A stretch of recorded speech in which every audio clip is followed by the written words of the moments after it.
जो आपको बहुत ही अच्छे तरीके से प्रिपेयर करना चाहिए before you attempt your paper. Direct सवाल, बिल्कुल ये है तो यही सटीक आंसर। जो एप्लीकेशन बेस्ड सवाल होते हैं ना बेटा, वहाँ पर you have to apply your brain. जो ये एक चीज़ अगर तुम अच्छे से अप्लाई करना सीख गए तुम अच्छे से कि किस तरीके से प्रिंसिपल फैक्ट वाले क्वेश्चंस को अप्रोच करना चाहिए, एप्लीकेशन कैसे करनी चाहिए, तो आपके लिए जो आपकी रैंक है स्टार मार्क कर लीजिए। एक फंडामेंटल राइट्स वाला चैप्टर ऐसा है जो बहुत ज़्यादा वेटेज रखता है आपका किसी भी पेपर में। Hi students, my name is Rashi Suredia, your legal reasoning, aptitude and awareness faculty here at Adda 247. Welcome to our official YouTube channel. आज इस पर्टिकुलर वीडियो में मैं आप लोगों को बताने वाली हूँ टॉप वेटेज वाले टॉपिक्स जो आपके लीगल के सेक्शन से बनते हैं आपके एग्जाम्स में। तो देखो, जो लीगल का जो सेक्शन है ना, उसमें एक पोर्शन तो तुम्हें आंखें बंद करके हर बार देखने को मिलता है, वो है आपके संविधान से रिलेटेड। तो क्या वेटेज रहती है इन टॉपिक्स की, टॉर्ट्स में से कितना आता है, क्राइम्स में से कितना आता है, उन सारी चीज़ों को हम यहाँ पर समझने वाले हैं। Let's get started. तो सबसे पहले तो लेट्स सी, आपके जो 24 मार्क्स हैं वो आपके लीगल में से इजीली यहाँ पर बनते हैं। 24 क्वेश्चंस, 24 मार्क्स, 120 मार्क का आपका पेपर होता है, जिसमें से कम 50-70% से ज़्यादा जो सवाल हैं आपके एमएचसेट के पेपर में वो आपके principle and fact based application के होते हैं।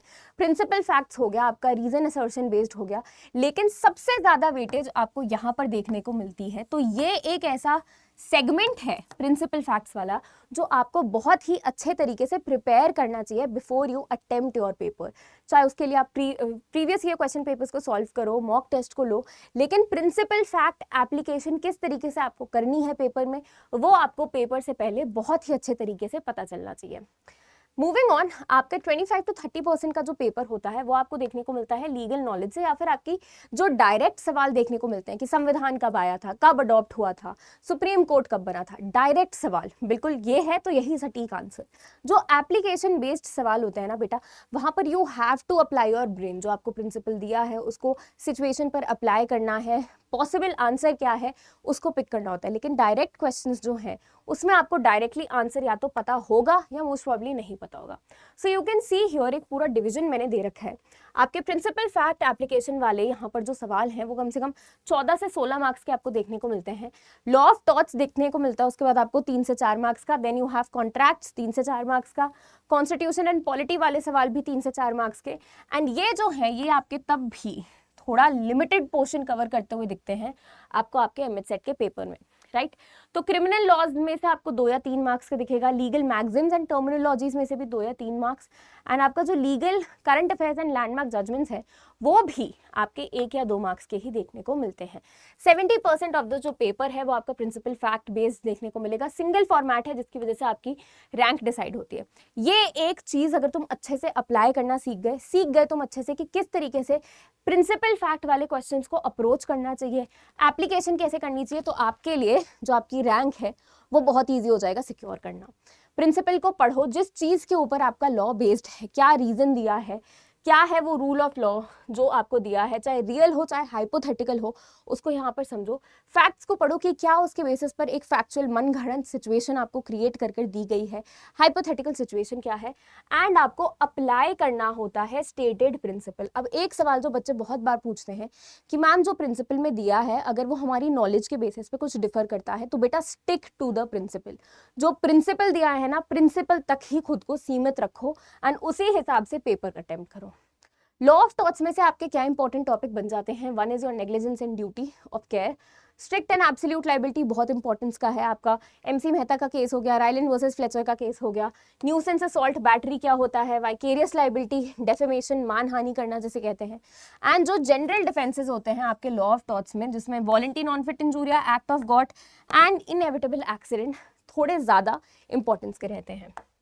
Further ahead, law of contract में से आपके एसेंशियल्स ऑफ अ कॉन्ट्रैक्ट, जिसमें आ जाता है आपका ऑफर, एक्सेप्टेंस, आपका कंसिडरेशन एंड कैपेसिटी, कौन केपेबल है कॉन्ट्रैक्ट में आने के। फ्री कंसेंट किस तरीके से वॉइड हो जाता है, वॉइडेबल कब होता है, दोनों में फ़र्क क्या है, कोअर्जन, अनड्यू इन्फ्लुएंस क्या होते हैं, ये सारे वर्ड्स। माइनर के अग्रीमेंट के बारे में आपको अच्छे से पता होना चाहिए कि इट इज़ वॉइड एब इनिशियो, राइट। मोहर बीबी वर्सेस दामोदर दास घोष वाला केस आपके लिए यहाँ पे इंपॉर्टेंट है। ब्रीच एंड रेमेडीज, किस तरीके से अगर आपका कॉन्ट्रैक्ट ब्रीच करा गया है तो आपको किस किस प्रकार के समाधान यहाँ पर अवेलेबल रहते हैं। Moving on to your constitutional and polity वाला पोर्शन बेटा, सबसे ज्यादा प्राइम इंपॉर्टेंस के हैं आपके फंडामेंटल राइट्स। स्टार मार्क कर लीजिए, एक फंडामेंटल राइट्स वाला चैप्टर ऐसा है जो बहुत ज्यादा वेटेज रखता है आपका किसी भी पेपर में। तो फंडामेंटल राइट्स आपको यहाँ पर बहुत अच्छे से पता होना चाहिए। उसके अलावा डीपीएसपी हो गई और आपकी फंडामेंटल ड्यूटीज हो गई। यूनियन एग्जीक्यूटिव एंड जुडिशरी के बारे में आपको यहाँ पर अच्छे से पता होना चाहिए। साथ ही साथ आपके जो बहुत ज्यादा लैंडमार्क कॉन्स्टिट्यूशनल अमेंडमेंट्स हैं उनको भी आप यहाँ पर इग्नोर नहीं कर सकते। तो उसमें आगे आपका 42nd अमेंडमेंट, 44th अमेंडमेंट हो गया, 86th अमेंडमेंट हो गया।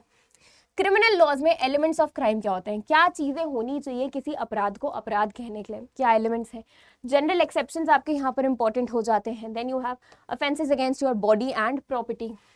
बीएनएस एंड आईपीसी का एक क्विक डिस्टिंक्शन तुम्हें यहाँ पर जरूर देखकर जाना चाहिए, ताकि अगर कोई सवाल आए तो तुम्हें पता चले कैसे अटेम्प्ट करना है। साथ ही साथ ये आपके जो नए क्रिमिनल लॉज हैं ये कब फोर्स में आए हैं उनकी डेट्स आपको इजीली यहाँ पर पता होनी चाहिए। लीगल मैगजिम्स एंड टर्मिनोलॉजीज में ये वाली तो आपको डेफिनेटली पता होनी चाहिए। वॉलंटी नॉन फिट इंजूरिया, उबिजा सिवी रेमीडियम, नेमो जुडिक्स इन कॉजा स्वा, रेस इस्पा लिक्विटोर, डैमनम साइन इंजीरिया, इंजूरिया साइन डैमनम। Then you have Audi Ultram Partum, then you have Actus Non Facetrium, Nisi Mensitria and आपका Cavit Emptor। लैंडमार्क जजमेंट्स को आप बिल्कुल भी बेटा स्किप मत करना। आपका केसवानंदा भारती हो गया, मनिका गांधी हो गया, शायरा बानो हो गया, ए गोपालन हो गया, ये सारे केसेस आपको डेफिनेटली यहाँ पर पता होने चाहिए। कॉन्स्टिट्यूशन की क्या रूलिंग रही है, क्या बेंच था, वो आपको पता होना चाहिए। Who's who in the law, chief justice कौन थे आपके, अटॉर्नी जनरल कौन है एंड लॉ कमीशन का हेड कौन है करंटली, यानी आपके एग्जाम के टाइम पर इन चीजों को जरूर रिवाइज करना होता है। ऑलराइट, यहाँ पर लाइक आई सेड जो प्रिंसिपल दिया गया है उसी प्रिंसिपल तक तो सबसे पहले खुद को सीमित रखो। Trust only the given principle. जो बेसिक डेफिनेशंस हैं उनको मास्टर कर लो, सिर्फ इसलिए नहीं ताकि अगर एग्जाम में आ गई तुम अप्रोच कर पाओ, बट इसलिए भी ताकि कंसेप्चुअली तुम चीज़ों को समझ पाओ। राइट, मैगजिम्स की कम से कम हर रोज प्रैक्टिस करें तो बेहतर ही रहेगा। अगर हर रोज 5-5, 6-6 मैगजिम्स भी करोगे तो by the time you approach your exam आपकी बाकी सारी मैगजिम्स हाथ पे आपको इजीली फिंगर टिप्स पर याद होगी। एंड PYQs को सॉल्व तो जरूर से करो। देखो मैंने जैसा कि कहा आपका principle and fact based paper होता है, तो डू नॉट स्किप PYQs। आप PYQs पढ़ोगे, अटेम्प्ट करोगे ना, आपको पता चलेगा कि आप कितने पानी में हो। साथ ही साथ आपको यहाँ पर ये भी पता चल जाएगा कि भाई और कितना अच्छे से यहाँ पर मेरे को प्रिपरेशन करने की ज़रूरत है। हैविंग सेड दैट, आपके 24 मार्क्स जो होते हैं उनको बिल्कुल भी आपको यहाँ पर लाइटली नहीं लेना है। एंड मोर ओवर अगर आप एक लॉ एंट्रेंस की प्रिपरेशन करो, दैट मीन्स आप लॉयर बनना चाहते हो, तो लीगल का पोर्शन इन ऑल प्रोबेबिलिटीज आपके लिए यहाँ पर जो है वो बेटर हो जाता है। Alright, having said that, that would be all from my and. उसके अलावा तुम अड्डा 247 की वेबसाइट पर कॉलेज एंट्रेंस एग्जाम्स पे जाओ। ऑलराइट, यहाँ पर तुम जाओगे लॉ 5 ईयर 3 ईयर में जाना, वहाँ पर तुम्हें दिख जाएगा कि हमारे कोर्सेज हमने लाइव कर रखे हैं। अगर तुम्हें और ही ज़्यादा बेहतर तरीके से एक स्ट्रक्चर्ड प्रिपरेशन करनी है ताकि एग्जाम तक के लिए तुम सेट हो, तुम्हें कोई टेंशन लेने की ज़रूरत ना पड़े और बस तुम्हारा ध्यान पढ़ाई पर रहे, सिलेबस कवर कराने की जिम्मेदारी हमारी, तो बेटा हमारे बैचेस में इनरोल कर लीजिए। आप यहाँ पर देख सकते हैं MH सेट लॉ पर आप जाएंगे तो आपको हमारे बैचेस यहाँ पर ईजिली दिख जाएंगे।